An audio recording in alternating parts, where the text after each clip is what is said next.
88 au Caire à l'âge de 69 ans.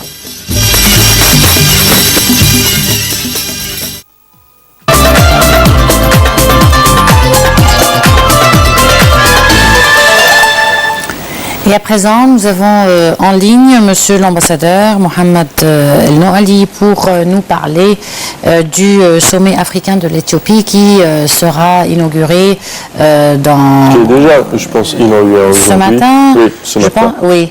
Le président Abdel Fattah al-Sisi assiste au sommet et on va voir peut-être que tout à l'heure on aura une transmission en direct du sommet. Bonjour Monsieur l'ambassadeur. Bonjour madame. Alors, monsieur l'ambassadeur, l'importance de la participation de l'Égypte à ce sommet. Bon, cette participation, c'est la 4e participation de monsieur le Président dans ce forum très important. Oui. Oui, on vous écoute, monsieur l'ambassadeur. Et ça, c'est très important parce que actuellement, l'Afrique, elle fait face à beaucoup de défis et ce défi, il exige une concertation, une coordination au plus haut niveau. Et monsieur l'ambassadeur, quelles seront les questions les plus importantes abordées lors de ce sommet? Bon, l'ordre du jour, maintenant, sur le thème principal du sommet, c'est les droits de l'homme en mettant l'accent sur les droits des femmes. Des femmes. Alors, il y a beaucoup de dossiers très importants qui seront traités dans ce sommet, mais les plus importants, c'est la situation au Burundi, le terrorisme, la situation au sud du Soudan et aussi la gouvernance, les droits de l'homme.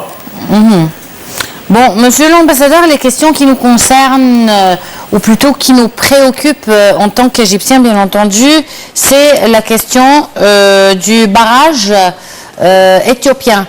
Est-ce que l'Égypte aura la chance d'aborder cette question avec l'Éthiopie? Ça relève des relations bilatérales, c'est pas du multilatéral. Le sommet, ça c'est des relations multilatérales. Ce qui nous concerne avec l'Éthiopie, c'est dans le domaine du bilatéral. Et j'en doute pas qu'il y a des pourparlers continus qu'on ne voit pas, c'est ce qu'on voit sur la scène, ça ne fait qu'une petite part de ce qui vraiment se passe en réalité. Est-ce qu'on peut dire que l'Égypte est en train de regagner sa place en Afrique? C'est pas seulement en assistant à des sommets qu'on va regagner notre place en Afrique. Bon, on a laissé l'Afrique de côté depuis 1995, on le bien, mais pour revenir, on a besoin d'une stratégie, on a besoin d'une vision, on a besoin de définir quels sont nos objectifs. Et on a besoin aussi de renouveler toute notre caisse d'outils, les méthodes, les politiques que nous avons. Et ils sont devenus démodés, on a besoin de nouvelles approches, de nouvelles politiques et de nouvelles stratégies. Monsieur l'ambassadeur, on vous remercie beaucoup pour cette intervention. Et donc, mesdames et messieurs, on se retrouve dans quelques secondes.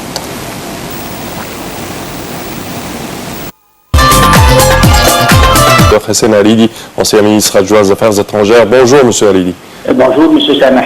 Alors, premièrement, concernant cette sommet de l'Union africaine, comment interprétez-vous quand même la participation du président de la République à ce sommet? C'est le 26e sommet de l'Union africaine. C'est un sommet ordinaire et certainement depuis l'arrivée de monsieur le président Sisi au pouvoir, oui. Il a insisté à participer dans toutes les conférences ou dans tous les sommets africains dans une politique qui vise à renforcer et consacrer aussi les relations entre l'Égypte et tous les pays africains. Alors, cette participation s'inscrit dans une réorientation de la politique étrangère égyptienne vers l'Afrique. Parfait. Et quels sont, je dirais, les sujets déjà sur l'agenda de l'Égypte dans ce sommet? Et le thème principal, ou le thème de ce sommet, le 26e sommet de l'Union africaine, est le suivant. Entre guillemets, je cite, l'année 2016, l'année des droits de l'homme, avec un accent sur les droits de la femme. Alors, je pense que l'Égypte va contribuer à ce sujet et sans aucun doute, nous avons beaucoup à dire là-dessus. D'un autre côté, comme vous le savez, l'Égypte a été élue avant-hier comme membre dans le Conseil de la paix et de sécurité en Afrique. Et Monsieur le Président a assisté à une réunion hier à Addis Ababa dans le contexte de ce Conseil.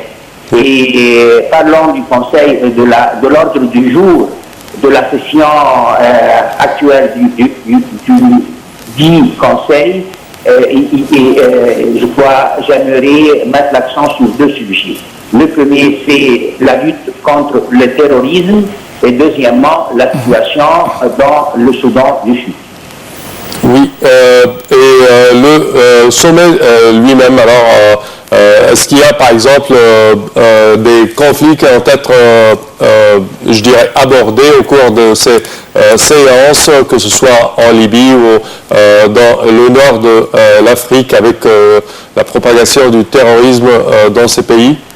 Je crois que comment confronter le terrorisme partout en Afrique, y compris dans l'Afrique du Nord, certainement sera sur l'ordre du jour. Et quand le président Sisi a pris la parole hier, il a certainement parlé longuement sur la nature du terrorisme auquel l'Afrique fait face actuellement. Et d'un autre côté, il a insisté sur la nécessité d'adopter une approche globale, compréhensive contre le terrorisme. Pas seulement se centrer sur des mesures militaires, à nature militaire ou sécuritaire, mais mettre l'accent sur le développement économique, l'éducation, comment lutter contre la propagande sur les sites internet des groupes terroristes africains. Oui. Bon, Monsieur l'ambassadeur, pour le choix de l'Égypte dans le Conseil de la paix et de la sécurité, comment se fait ce choix? Est-ce que le pays candidat se présente ou bien c'est eux qui choisissent? Comment ça se passe? Non, exactement, madame. Un pays se présente pour occuper un poste au sein du Conseil de la paix et de sécurité et certainement, comme le cas aux Nations Unies et le Conseil de sécurité internationale, il y a des élections. Et l'Égypte a été élue avant-hier pour les 3 années à venir comme membre dans ce Conseil. Ce n'est pas la première fois, c'est la 3e fois, mais cette fois-ci, c'est pour 3 ans au lieu de 2 ans. Et l'Égypte, comme vous le savez, a été élue comme membre non permanent au sein du Conseil de sécurité internationale pour présenter l'Afrique comme zone géographique. Donc ce Conseil pour la paix et la sécurité au sein de l'Union africaine, il existe depuis longtemps? Depuis longtemps, ça fait presque maintenant, si je ne me trompe pas, entre 8 et 10 ans, madame. Et pourtant, monsieur l'ambassadeur, il n'a pas pu arrêter des conflits. C'est difficile, mais je crois que nous avions, l'Afrique avait besoin d'un tel organe et je pense que le bilan est plutôt positif, madame. Et est-ce que ce conseil, il a des droits exécutifs ou bien c'est juste un conseil consultatif ou bien?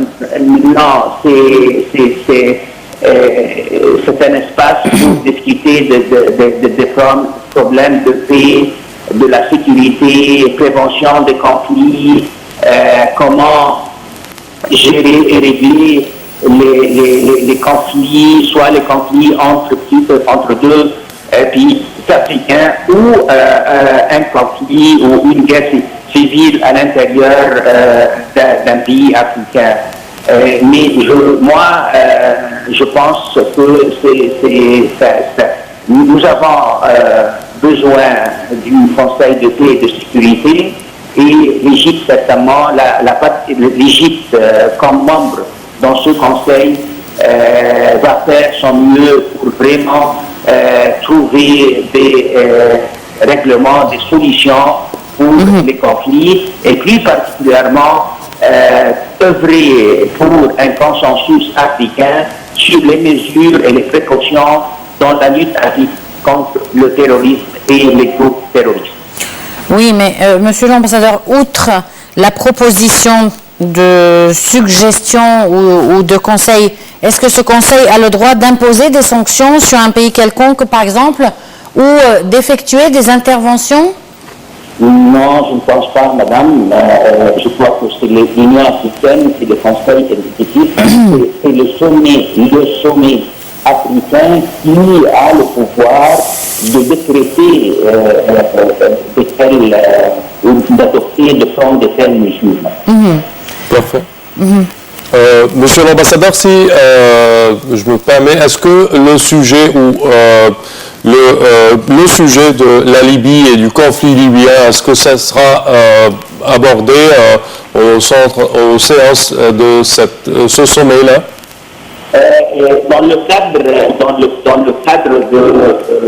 de discuter, de débattre de la situation en Afrique du Nord et dans l'Afrique tout entière, certainement c'est la situation là-bas. Je pense que le sommet va appuyer l'accord du 17 décembre dernier qui est connu comme l'accord de Soukhaïrat, une ville au Maroc, sur le règlement politique en Libye et qui va appuyer la formation d'un gouvernement d'unité nationale ou de concorde nationale en Libye.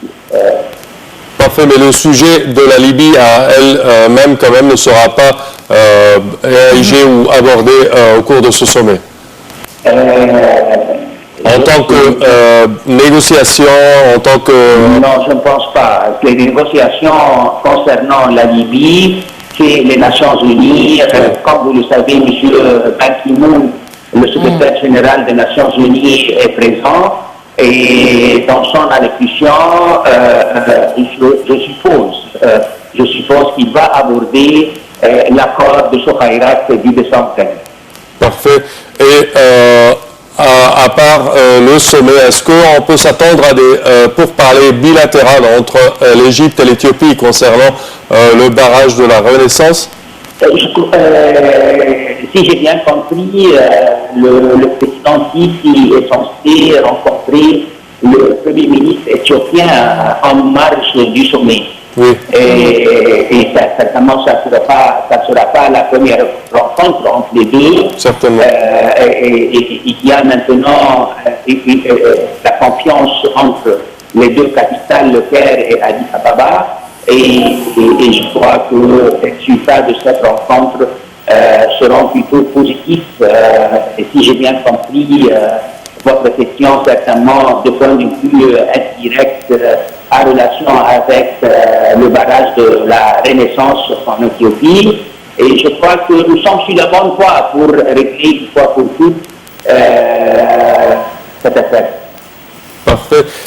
Dernière question pour moi quand même. Alors, le président sud-africain Jacob Zuma avait fait l'éloge de l'Égypte hier et il a parlé de renforcer les moyens de renforcer les relations bilatérales entre les deux pays. Est-ce qu'on peut s'attendre à des protocoles économiques dans le futur proche? avec l'Afrique du Sud. L'Afrique du Sud, l'Égypte sont deux puissances, deux grandes puissances africaines. Oui. Et la position prise par M. Zuma est bien appuyée au Caire et dans l'Afrique tout entière. Sur le plan bilatéral, je pense qu'il y a des accords déjà entre les deux pays. Et à mon avis personnel, on doit mettre l'accent sur une action conjointe entre l'Afrique du Sud et l'Égypte à l'intérieur du continent noir pour faire face à un tas de problèmes, soit des problèmes liés à la lutte contre le terrorisme ou sur le plan économique, social, culturel et sur le plan de la bonne gouvernance, car le sommet va débattre de cette question importante, la bonne gouvernance en Afrique. Parfait. Oui, une dernière question, Monsieur l'ambassadeur, concernant les droits de l'homme et surtout les droits des femmes qui seront abordés lors de ce sommet. Qu'est-ce qui sera abordé exactement concernant les femmes? Ce qu'on appelle Women Empowerment, comment faciliter l'accès à l'éducation, comment faciliter l'accès à des opportunités économiques égales entre hommes et femmes en Afrique, dans l'Afrique rurale et dans les pays africains les moins développés. Et comment protéger, comment encourager la femme africaine à participer activement dans la vie politique dans les pays africains, comment permettre à la femme, au majuscule notamment à la femme africaine, de jouer un rôle actif dans les sociétés africaines, c'est-à-dire en somme, women empowerment. Mm-hmm. Bon, Monsieur l'ambassadeur, on vous remercie beaucoup pour cette intervention et je pense qu'on est arrivé à la fin de cette édition d'aujourd'hui. Oui, malheureusement, notre temps arrive à bout, chers téléspectateurs. Au terme de cette édition, nous tenons à vous remercier de votre attention et de votre fidélité à la Nile TV et bonne suite de programme toujours sur la Nile TV Internationale.